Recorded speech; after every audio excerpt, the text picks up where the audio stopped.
नमस्कार, मैं हूं प्रदीप कुमार। आप देख रहे हैं पॉलिटिकल आइडिया। पॉलिटिकल आइडिया के आज के इस अंक में आप सभी दर्शकों का बहुत बहुत स्वागत है। मित्रों, बिहार विधानसभा चुनाव में मात्र 2 महीने का समय शेष है।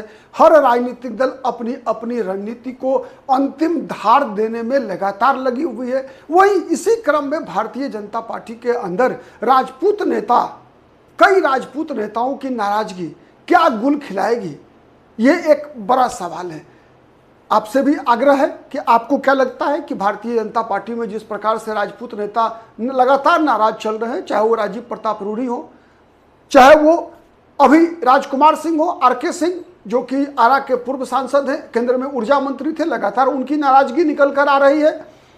ठीक, तो ये राजपूत नेताओं की नाराजगी भारतीय जनता पार्टी को कितना नुकसान करेगा, आप भी जवाब में लिखिएगा, कमेंट में लिखिएगा। लेकिन आज हम ये जानने का प्रयास करते हैं कि ये जो राजपूत नेता लगातार नाराज चल रहे हैं, देखिए इसका क्रम जो है लोकसभा चुनाव से पहले शुरुआत होती है। आपको पता होगा कि वर्तमान में जो भारतीय जनता पार्टी का संसदीय दल है, लोकसभा में जो सदस्य चुने गए हैं, उसमें सबसे अधिक संख्या राजपूतों की है।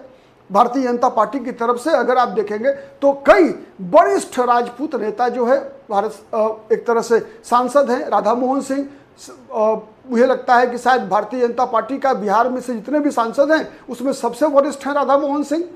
उसके बाद राजीव प्रताप रूढ़ी, जनार्दन सिंह सिग्रीवाल, ये 3 तो बड़े कद के नेता हैं राजपूत समाज के।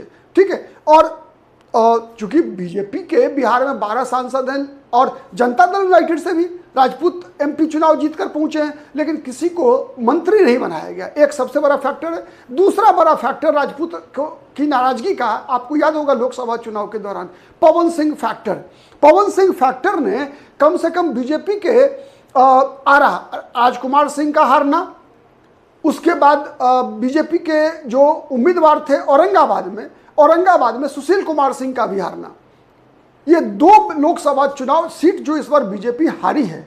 ठीक है, उसके पीछे भी वो जो मगध प्रमंडल और शाहाबाद में जो राजपूत और कुशवाहा के बीच जो तालमेल बिगड़ा भारतीय जनता पार्टी का, उसका परिणाम रहा।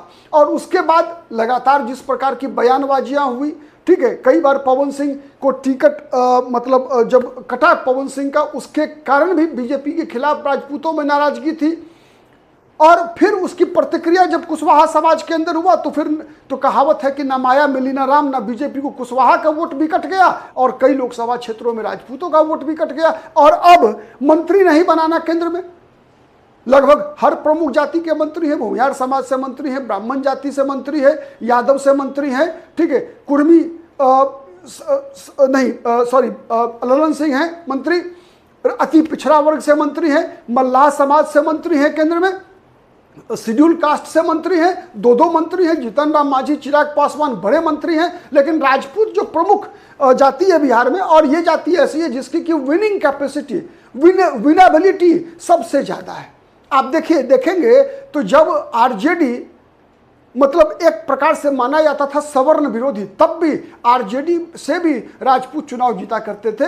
मतलब एक ये आपको मैं बता रहा हूं, जैसे आप आरजेडी से जब जगदानंद सिंह बड़े नेता रहे, जब कम कुछ गिने चुने सांसद जीतते थे आरजेडी से, तब भी कोई जगदानंद सिंह या कोई रघुवंश प्रसाद सिंह जरूर चुनाव जीतकर लोकसभा जाते थे। ठीक है, आरजेडी से भी, बीजेपी से भी, हर दल से।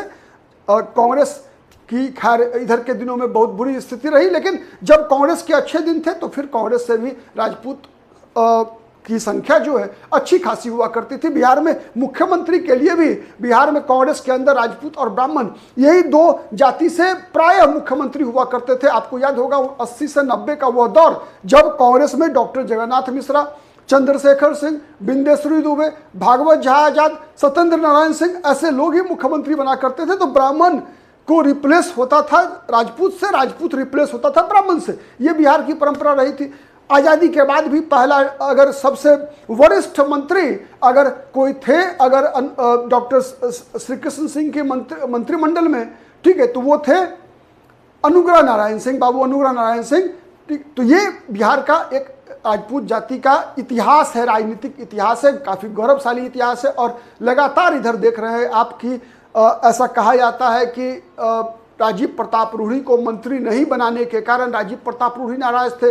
फिर उसके बाद कॉन्स्टिट्यूशन क्लब का जो चुनाव हुआ, संजीव बालियान के खिलाफ जिस प्रकार से चुनाव लड़े राजीव प्रताप रूढ़ी, तो ऐसा कहा गया राजनीतिक क्षेत्रों में कि राजीव प्रताप रूढ़ी गैर भाजपा दलों के उम्मीदवार के रूप में चुनाव लड़ रहे थे।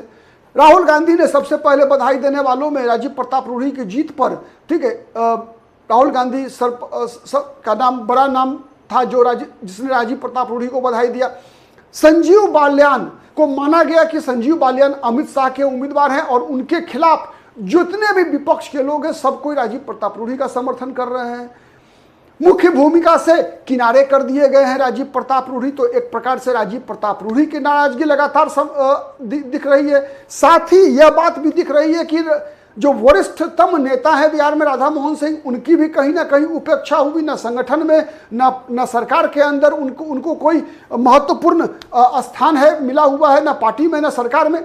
उसके बाद जनार्दन सिंह सिग्रीवाल, चर्चा थी कि इस बार जो है मंत्री बनने का नंबर जो है जनार्दन सिंह सिग्रीवाल का है, चूंकि पहला जो मंत्रिमंडल था नरेंद्र मोदी का उसमें दो मंत्री थे बिहार से राजपूत समाज के, राधा मोहन सिंह भी थे, राजीव प्रताप रूढ़ी भी थे, ठीक है। फिर दूसरी बार जब सरकार बनी तो उसमें आरके सिंह थे, राजकुमार सिंह थे, लेकिन तीसरी बार एक समय तो तीनों मंत्री थे, ठीक है। फिर वर्तमान में एक भी मंत्री नहीं है। तो इधर के दिनों में आपने देखा होगा जब से लगातार प्रशांत किशोर मंगल पांडे पर, दिलीप जायसवाल पर, संजय जायसवाल पर, अशोक चौधरी पर लगातार आरोप लगाते आ रहे हैं, तो आरके सिंह सामने आए हैं और आरके सिंह लगातार कह रहे हैं कि भारतीय जनता पार्टी को अपना रेपुटेशन बचाने के लिए इन मंत्रियों को सफाई देना चाहिए और अगर ये सफाई नहीं दे पाते तो तत्काल इनको इस्तीफा देना चाहिए।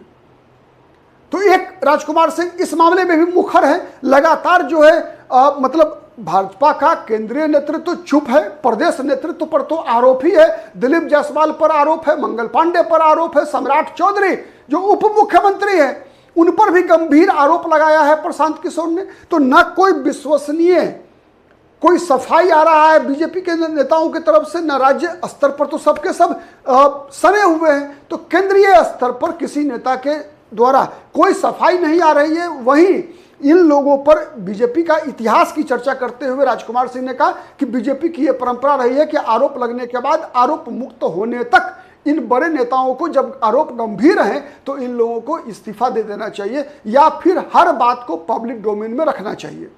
लेकिन वर्तमान परिस्थिति क्या है कि वर्तमान में केवल बीजेपी के एक नेता ने, संजय जायसवाल ने प्रशांत किशोर को चुनौती दिया है कि आप आरोप साबित कीजिए, मानहानि का मुकदमा नहीं तो झेलने के लिए तैयार रहिए। इसके अलावा दिलीप जायसवाल की चुप्पी है, मंगल पांडे निरुत्तर हैं। तो राजकुमार सिंह का कहना है कि यह सब चीजें बीजेपी को नुकसान कर रहा है। साथ ही राजकुमार सिंह लगातार बैटिंग कर रहे हैं पवन सिंह के पक्ष में कि पवन सिंह बीजेपी में शामिल हो जाएं, विधानसभा चुनाव लड़ें, और विधानसभा चुनाव लड़ेंगे पवन सिंह तो निश्चित है कि भारतीय जनता पार्टी जो आधार खोई है अपना मगध प्रमंडल और शाहाबाद में, विशेषकर शाहाबाद में, ठीक है, ये जो भोजपुर का इलाका है, आरास, उसके बाद रोहतास का, बक्सर का, ये जो इलाका है, इस इलाके में बीजेपी अपना खोया हुआ आधार पा सकती है और इसीलिए लगातार राजकुमार सिंह जो है पवन सिंह को बीजेपी में शामिल कराने के लिए एक मुहिम चलाए हुए हैं। लेकिन कहा जाता है कि बीजेपी के अंदर ही कुछ लोग हैं जो राजकुमार सिंह की इस मुहिम के खिलाफ आकर खड़े हो गए हैं। अब वो कौन लोग हैं और इन परिस्थिति में बीजेपी का कितना नुकसान होगा, आप दर्शकों से आग्रह है कि कमेंट बॉक्स में आइए और बताइए। अब तक यदि हमारे चैनल को सब्सक्राइब नहीं किया है तो प्लीज सब्सक्राइब कर लीजिए। हमारा आपसे कमिटमेंट है कि बिहार की हर वो खबर पर हमारी नजर रहेगी और उस खबर का विश्लेषण लेकर हम आपके समक्ष आते रहेंगे। आज के लिए इतना ही, बहुत बहुत धन्यवाद।